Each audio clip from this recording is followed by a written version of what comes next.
The secret of happiness. Once upon a time, there were three brothers named Samuel, Timothy, and Xander, who lived in a cottage by the woods. They were honest and hardworking. Every day, they would venture into the forest to fell wood. Later, they would sell it in the market, where it would fetch a decent price. Thus, their life continued in this manner. However, the brothers were always sad and morose. Even though they lived a good life, they were unhappy. Each one hankered for something or the other, and would pine for it. One day, while Samuel, Timothy, and Xander were returning home from the woods carrying their bundle of logs, they saw an old haggard woman bent low with a sack on her back. As they were kind and compassionate, the brothers immediately approached the poor woman and offered to carry the sack all the way to her home. She smiled and expressed her gratefulness, while replying that the sack actually contained apples that she had collected in the forest. Samuel, Timothy, and Xander took turns in carrying the sack, and at last, when they reached the woman's home, they were very tired indeed. Now, this old woman was no ordinary person and had magical powers. Pleased with the brothers' kind and selfless nature, she asked them whether there was anything she could help them with, as a reward. "We are not happy, and that has become our greatest cause of concern," replied Samuel. The woman asked what would make them happy. Each brother spoke of a different thing that would please him. "A splendid mansion, with plenty of servants, would make me happy.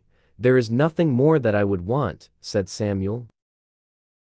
"A big farm with lots of harvest would make me happy. Then I could be rich without having to worry," said Timothy. "A beautiful wife would make me happy.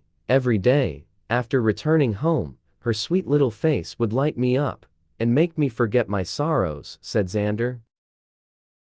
"That is fine," said the old woman. "If these things will give you happiness, you deserve them in every respect for helping a poor helpless person like me. Go home, and each of you shall find exactly what you have wished for." This took the brothers by surprise, as they did not know about the woman's powers. Nevertheless, they took leave and returned home. But lo, behold, beside their cottage, there was a huge mansion with a doorman and other servants waiting outside. They greeted Samuel and ushered him in.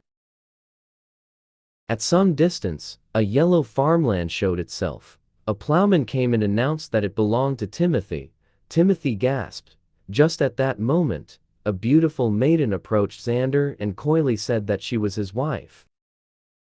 The brothers were beside themselves with joy at this new turn of events. They thanked their lucky stars and adapted to their new lifestyles. The days passed, and soon a year was over. The situation was, however, now different for Samuel, Timothy, and Xander. Samuel had grown tired of owning the mansion. He became lazy and did not supervise his servants into taking proper care of the mansion. Timothy, who had built a decent house next to his farmland, found it burdensome to plow the fields and sow seeds from time to time. Xander, too, grew used to his beautiful wife, and no longer found any joy in keeping her company. In short, all of them were unhappy again. One day, the three of them met up and decided to visit the old woman at her home. That woman has magical powers which turned our dreams into reality. However, since we are no longer happy, we must go and seek her help now. "It is she who will be able to tell us the secret to attaining happiness," said Samuel. When they came to the old woman, she was cooking stew in a pot. Greeting her, each of the brothers recounted how he had turned unhappy again. "Please tell us how we can once more be happy," said Timothy. "Old woman, well," replied the old woman, "it is all in your own hands. See, when each of you made his wish, and it was granted, you were happy. However, happiness never lasts without a very important thing: content. Earlier, since you were happy, but never really content or satisfied, boredom and misery overcame you, and you became sad again. Only if you learn to be content can you truly enjoy the bliss of happiness." Samuel, Timothy and Xander realized their mistake and went back home. They saw how lucky they were to have the gifts for which they had once craved. Samuel felt grateful for being the owner of a mansion and began taking good care of it. Timothy began to plow his land diligently, so as to have a good harvest in time. Xander, too, learnt to appreciate his pretty wife's chores in the house and her devotion towards him. Remembering that happiness and content went side by side, never again did the brothers take their blessings for granted, and thus, they lived happily ever after.